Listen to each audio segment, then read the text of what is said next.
अब मैं कुछ आयतें हैं जिनको आपके सामने रखता हूं। ये गैलेक्सी है हमारी, ये लेटरल व्यू है, ये टॉप व्यू है मिल्की वे गैलेक्सी, जिसका हिस्सा है हमारा सोलर सिस्टम। ये उसका स्केच है, एग्जैक्ट पिक्चर नहीं है।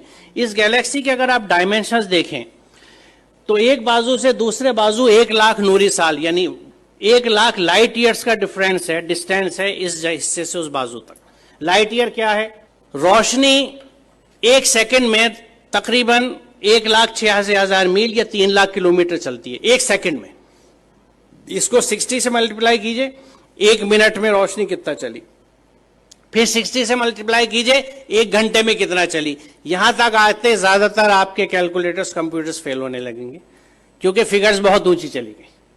अब आप इसको 1 घंटे में आपने टाइम निकाल लिया कि 1 घंटे में रोशनी ने कितना सफर तय किया, इसको 24 से जरब दीजिए तो 1 दिन में रोशनी कितनी चली, फिर 30 से जरब दीजिए 1 महीने में कितनी चली, फिर 12 से जरब दीजिए तो 1 साल में कितनी चली। It will be N astronomical figure. 1 साल में रोशनी जितना फासला तय करती है, जितना डिस्टेंस कवर करती है, उसको 1 लाइट ईयर या 1 नूरी साल कहा जाता है। तो ये कितना फासला होगा आप अंदाजा लगाइए। और सिर्फ इस गैलेक्सी के इस कहकशा के, ये मिल्की वे जो दूधिया कहकशा है, इसके एक बाजू से दूसरे बाजू आने के लिए आपको 1,00,000 लाइट ईयर्स चाहिए। यानी रोशनी की रफ्तार से अगर आप चलें तो 1,00,000 साल में इस बाजू से उस बाजू तक पहुंचेंगे। यहां अजमत का एहसास होता है अल्लाह ताला की। और ये मिल्की वे जो एक गैलेक्सी है, ये ऐसी एक गैलेक्सी नहीं है, बल्कि there are millions and millions of these galaxies पूरी कायनात में। और इन गैलेक्सीज में है क्या साहब? सितारे जिनकी डिफरेंट लाइफ साइकिल्स हैं, अगर आप स्टार्स की पढ़ें, या प्लैनेट्स जो उनके चारों तरफ घूम रहे हैं।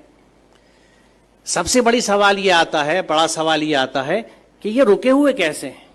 रात में जो आसमान हमें इतना अच्छा दिखता है, उसमें तारे नजर आ रहे हैं, चांद नजर आ रहा है, ये रुके हुए कैसे? What is holding them?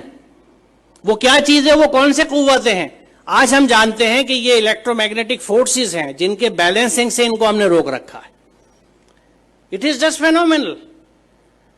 आप ये समझिए कि मैग्नेटिक फोर्स को कंट्रोल करने के लिए इस वक्त हमारे पास जो सबसे अच्छी एग्जाम्पल है, उदाहरण है, वो मैगलेव ट्रेन का है कि मैग्नेटिक लेविटेशन से रेल की पटरी से 6 इंच ऊपर ट्रेन रन करती है, जिसको मैगलेव ट्रेन कहते हैं। उस मैग्नेटिक लेविटेशन से एक ट्रेन को सिर्फ हमने 6 इंच ऊपर उठाया है। और इन प्लैनेट्स का जो billions and billions of stars and planets और सूरज हैं, सितारे हैं, ये किस तरह से बैलेंस किए हुए मैग्नेटिक फोर्सेस के साथ।